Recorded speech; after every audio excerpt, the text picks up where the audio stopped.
మీరు ఒక స్టేజ్లో కోట శ్రీనివాస్ గారికి కాంపిటీటర్గా ఫీల్ అయ్యారు. అతనికంటే నేను గొప్ప నటుని అవ్వగలను అనే పరిస్థితిలో మీరు ఫీల్ అయ్యారు, నిజమేనా? కోట శ్రీనివాసరావు గురించి చెప్తా. కోట శ్రీనివాసరావు గారి ఉండే ఇంట్లో అతనితో నాటకం ఆడుతూ అతని చేత అన్నం కల్పించుకుని ముద్దలు తిన్నవాడిని నేను. అతనితో ట్రావెల్ అయిన వాడిని. త్రికరణ శుద్ధిగా ఒకటి చెప్తా అంటే కోట శ్రీనివాసరావు నాకన్నా కాదు, చాలామంది కన్నా గొప్ప నటుడు.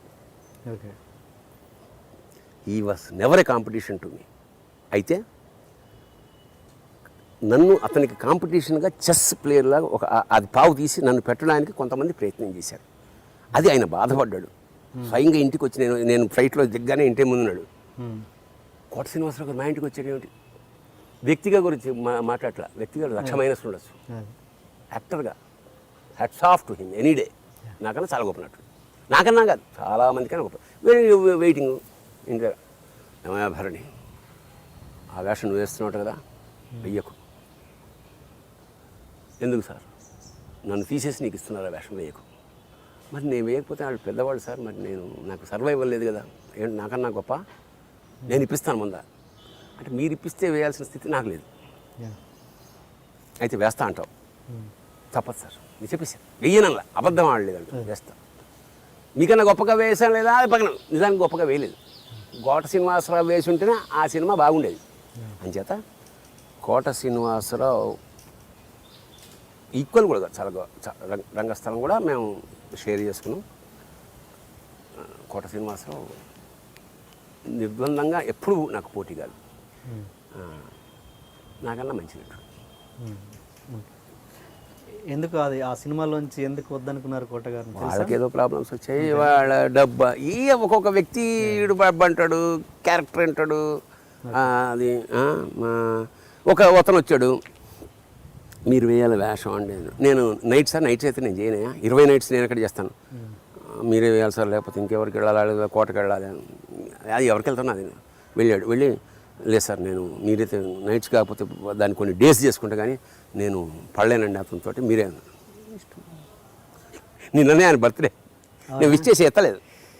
సరస్వతి పుత్ర నమస్కారం అంటుంటాడు. ఎందుకంటే నాటకాల్లో నేను ఆయన డైరెక్ట్ చేశాను. ఇట్లా చేస్తే కోట శ్రీనివాసరావు మహానటుడే, కానీ నాటకాల్లో మాకన్నా ఏం కాదు. మేము చాలా గొప్ప నటులు, రంగస్థలం మీద మేము చాలా గొప్ప నటులు, చాలా పాపులర్ మేము కోట శ్రీనివాసరావు కన్నా. సినిమాల్లో చాలా గొప్ప. ఏంటి తేడా అక్కడికి ఇక్కడికి అంటే మా పాత్రలు. ఇప్పుడు అతనికి క్లిక్ అయిన తర్వాత మంచి పాత్రలు రాస్తారు, మంచి పాత్రల వల్ల ఎలివేట్ అవుతాడు. ఇప్పుడు అంతే కదా. ఇప్పుడు ప్రకాష్ రాజ్లా చేసేవాళ్ళు చాలామంది ఉన్నారు, కానీ ప్రకాష్ రాజ్ కోసం రాసే పాత్రల వల్ల అతను ఎలివేట్ అవుతాడు. అది అంతే కెపాసిటీ ఉన్న పక్క వాళ్ళు కూడా రాణించలేరు. పాత్ర వీక్ అయితే, బలహీనమైన పాత్ర. మరి మీకు కోట గారికి ఇచ్చిన పాత్ర మీకు ఇచ్చారుగా, ఇప్పుడు ఏదైతే సిచ్యువేషన్ చెప్పారో మీరు, అది నేను చేయలేకపోయా ఆ స్థాయిలో. ఆడు కొన్ని పట్లు ఉన్నాయి, కొంత గాంభీర్యం కొన్ని ఉన్నాయి, కొన్ని పట్లు నేను ఇప్పుడు అతడిలో నా వేషం అతను చేయలేకపోవచ్చు కదా, యమనీల్లో వేషం అతను చేయలేకపోవచ్చుగా. అట్లా కొంతమంది కొన్ని పాత్రలు బాగా చేయగలరు, అట్లాగా ఎక్కువ పాత్రలు వాడు బాగా చేయగలరు. మన సెంటిమెంట్ నేను ఎక్కువ బాగా చేయగలను, అట్లా అంతే తప్ప. అండ్ మీ దగ్గర సుంకర రమేష్ అని ఒక డ్రైవర్ అప్పట్లో ఉన్నారు, ఆయన మీ దగ్గర ఉండి అంటే మేము చాలా బాగా చూసుకునే వాళ్ళని ఆయన్ని ఏంటి మీ దగ్గరే ఉండి ఇల్లు కొనుక్కున్నాడు, కారు కొనుక్కున్నారు, ఆయన కూడా ఒక భక్తుడిగా తయారు చేశారంట వాడు. అంటే నాతో పాటు ఇట్సే అది ఒక ఇప్పుడు నేను మా రాళ్లపల్లి గారి ఇంట్లో ఉన్నప్పుడు నేను అన్నట్టు చాలా ఇంపార్టెంట్ విషయం ఏంటంటే, నేను సినిమాల్లో రావడానికి ఏమీ కష్టపడలే. చాలామంది కష్టపడతారు, నేను రాయల్గా వచ్చేసా. అంటే ఆ పడాల్సిన కష్టాలు ముందు పడిపోయాయి నాటకాల్లో. రాళ్లపల్లి గారు ఉన్నారు, ఎంజాయ్ చేశా, వేషాలు రైటర్ని అయ్యా, అసలు ఏమీ కష్టపడలే. పంపు కింద నీళ్లు తాగాను, ఇలా వెయిట్ చేశాను, ఏమి అబద్ధాలు, హాయిగా ఎంజాయ్ చేసి వదులుకున్నా. వద్దు నాకు వేషం, వద్దు నాకు సినిమా అనే స్థితికి నేను ఉన్నా. అలా మా గురువుగారు నన్ను చూసుకున్నారే అని మా సిస్టర్ని నేను అలా చూసుకోవడం ప్రారంభించాను. జనార్దన్ మా ఇంట్లోనే ఉండడు. మా ఇంట్లో ఎవడైనా అసిస్టెంట్ చేస్తే మా ఇంట్లోనే ఉంటాడు. అలా నాకు 13 మంది 14 మంది అసిస్టెంట్స్ చివరి వరకు. అందులో అన్ని రకాల జాతులు వాడు ఉన్నారు, అది మళ్ళా చెప్పక్కర్లేదు. ఫైనల్గా ఇట్లాగే రమేష్, ఇంకో కుర్రాడు మా ఇంటికి వచ్చిన, నేను ప్రిన్సిపల్ పెట్టుకున్నాను. వాడంతటా వాడు వెళ్ళిపోవాలి తప్ప నేను దిగోళ్ళు. సో అలాగా మా మేనేజర్ ఉన్నాడు, మన మేకప్ మ్యాన్, అతనేమో ఇల్లు కట్టుకున్నాడు, ఒక కొడుకు అమెరికాలో చదివాడు, ఒక కొడుకు అక్కడ చదువుతున్నాడు. కంఫర్టబుల్ నా అంటే మన that's what maximum we can do. మనం ఏమి ఇచ్చామో వాళ్ళకి, మనకు పని చేసినందుకు కృతజ్ఞత చూపించుకున్నాం. మనతో కుటుంబ సభ్యులండి. ఇంకా మన ఇంటికి ఎవరైనా వస్తే వాడు you will become a family member కథం. అంత కంఫర్ట్లో ఫీల్ అయిపోగలరు. ఒక మామూలు డ్రైవరు ఇల్లు కొనుక్కోవడము, కారు కొనుక్కోవడము, అదంటే మీరు హెల్ప్ చేస్తేనేగా అంత. అవును సార్, అవసరాన్ని బట్టి చేసాము. పెద్ద ఉంది కదా, అవకాశం ఉంది కదా. చెప్పే కదా, ఇప్పుడు ఇంకా చేస్తా. ఎందుకంటే అప్పుడు 30%లో నాకు తెలియక వాడు 1,00,000 అడిగితే నేను 50,000 ఇచ్చానేమో. ఇప్పుడైతే 1,00,000 2 ఇస్తా.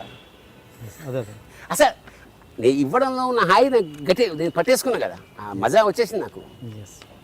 అది అందరూ చేయమని చెప్తా.